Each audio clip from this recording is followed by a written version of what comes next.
Oh my gosh.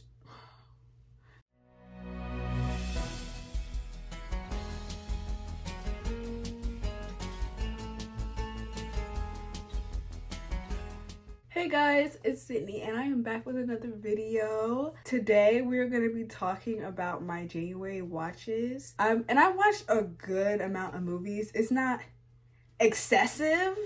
Oh, that's no. In the sense that, no. You know what I mean? So the first movie I watched this year was Pinocchio, the one that came out in 2022. It was pretty good, you know, it was all right. I give it 4 stars. It reminded me of the song by Frank Ocean, There Will Be Tears. If you have listened to that song and watched this movie, you will get it.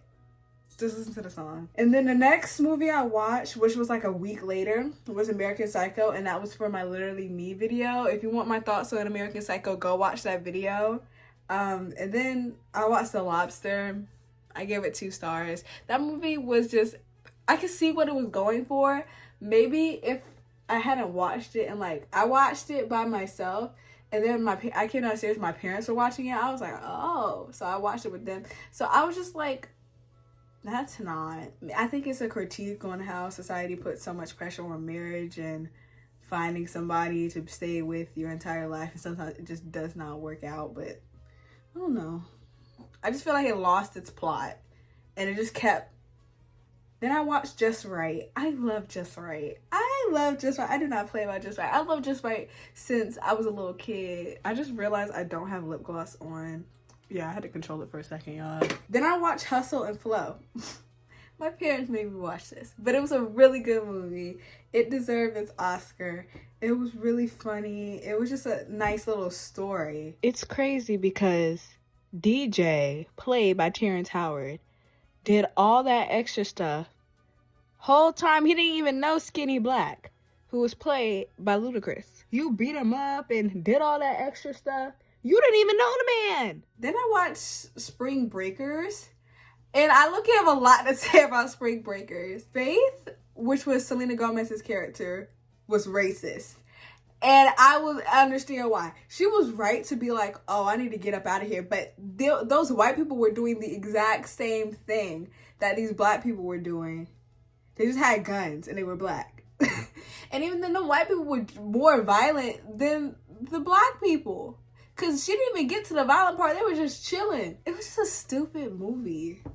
It didn't even take me on like a roller coaster because I could spot it from a mile away what was going to happen. I was just like, oh. And then I watched the best movie of all time, Uptown Girls. Uptown Girls, oh my gosh. This is my Literally Me movie. This is my Joker. This is my American Psycho. This is my Nightcrawler. This is my Taxi Driver, actually. Because Uptown Girls, it was just a fun time. You know, I really felt they're 2 people coming from the same exact space. Like, their parents aren't really present in their lives. Well, Brittany Murphy's character, her parents passed away. But the little girl, Ray, her parents just aren't there. Her dad died. Oh my gosh. Rest in peace to Brittany Murphy. I miss her. She was so talented. And then I watched Second Act. I had to take half a star away because Jennifer Lopez in it, and I do not like you. I can never give you a 10 because I don't like you. I can never give you a 10 because I don't like you. So it was low-key a funny movie. I gotta give it that. It was low-key a funny movie, but it was so predictable and very 2018. It came out in 2018, and you could tell the hair. I don't know what was going on with Jennifer Lopez's hair. I don't know what they was doing. Then I watched Bullet Train. I gave that movie 5 stars. That was a good movie. But, like, I can't imagine that movie being a book. Like, the way it was framed, I was just like, how is this a book? And I low-key want to read the book. Then I watched Eddie. Eddie was so fun. I don't care. Like, I don't care. Letterboxd hates fun movies because why does it have a 2.5 star rating? Like, I just don't trust Letterboxd on anything because, like, what are you doing? And I didn't expect the conflict of the movie to go the way it went. I'm trying not to spoil a lot of stuff with these movies. I want y'all to watch these movies. I just want to get my thoughts on them as well. But the conflict of the movie going where it was going, I did not expect it to, like, maybe it's because I don't know a lot about basketball. I just be watching stuff. So I didn't expect it to go the way I expected it went. And how it was like, oh, we're going to move the Knicks.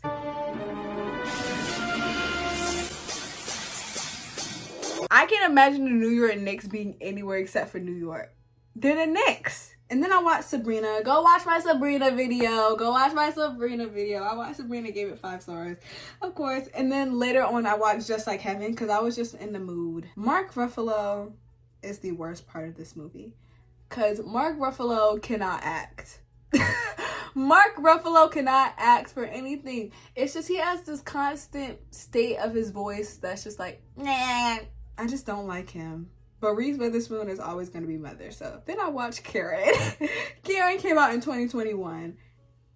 And it was really bad. It was very bad. It was so terrible that I loved it. I'm sorry. It was so terrible. And it was like the end was so unserious. Like every part of that movie was terrible. The acting was bad. The plot was bad. The plot actually wasn't that bad, actually. It was just the elements of the plot where it was just like, oh, y'all threw in every situation involving Black Lives Matter into this. Yeah, y'all threw everything in. Then I watched Mean Girls. Oh my gosh. Mean Girls was a fun time. Damien, Regina, and Janine were carrying the movie sonically. Everybody else sounded terrible. No shade to everybody else. But the girl that played Karen, she was fun. It was fun. The girl that played Katie, she can't sing. Her face annoyed me. I feel like she did a good job being Katie. And these girls, they don't look like, whoa, a 2.9. And then, why did nobody tell me that Megan was in the movie? I think I screamed twice in the movie theater. I was like, Megan! I was so hyped that Megan was in the movie. I did not expect Megan to be in that movie. Then I watched The Underdogs, which is Snoop Dogg's movie. Why did nobody know that Snoop Dogg was in the movie other than me and my mom? Anyways, The Underdogs, it was pretty good, but it went to the grown-up school of humor, which means kids doing things that kids aren't supposed to do. Kids cussing. Kids in sexual situations. Like, why are kids making jokes about their penises? They're 8 years old. I have interacted with 8-year-olds on a daily basis for like a year straight. 8-year-olds don't act like that. They don't. It just got left a sour taste in my mouth after I watched it. Because those are actual kids reading those lines. Those are actual children reading those lines, being exposed to that material. And I was just like, oh, that's gross. Then I watched Fight Club. I got a lot to say about Fight Club. So I'm about to go on a Fight Club rant. The first 30 minutes of the movie were terrible. I mean, unbearable. I wanted to turn it off, but I stuck through it. I stuck through it because I was folding clothes. I didn't feel like finding another movie. I was like, let me watch Fight Club, okay? I was folding clothes. I hated the main character, the narrator. Bad. I hated him so much. And I was just like, why would he? It was just the stuff that he did just didn't make sense. And it all made sense at the end, of course. And I just didn't like the narrator because he was just constantly complaining about his life. And I was just like, oh my God, if you don't like your life, there are a lot of more things you could do. I'm sorry, I'm really sleepy. That's why I keep closing my eyes. There are a lot more things you could do than start a club where everybody's fighting.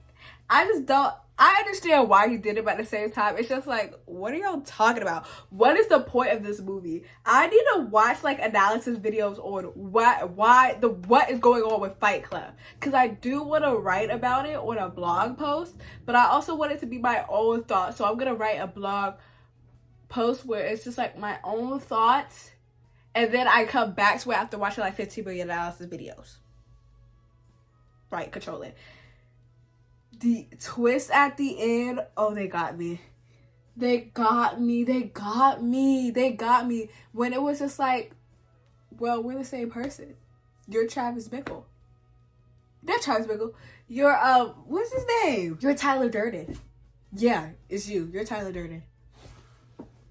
Because we never get the dude's real name. We never get his name. They never tell him his name.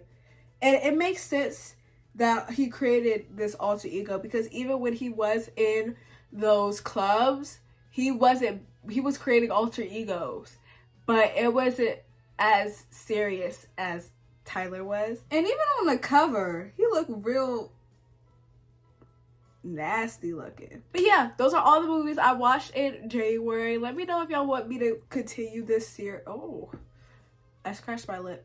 Let me know if y'all want me to continue this series. I did have it going on when I first started the channel, but the videos were flopping, so I was like, I'm not about to sit here and talk about these movies if y'all don't want me to sit here and talk about the movies. But yes, please let me know what y'all thinking, what we feeling about this series, and I will see y'all next week. Hopefully, put in some movies that y'all want me to watch in the comments, cause I don't know, I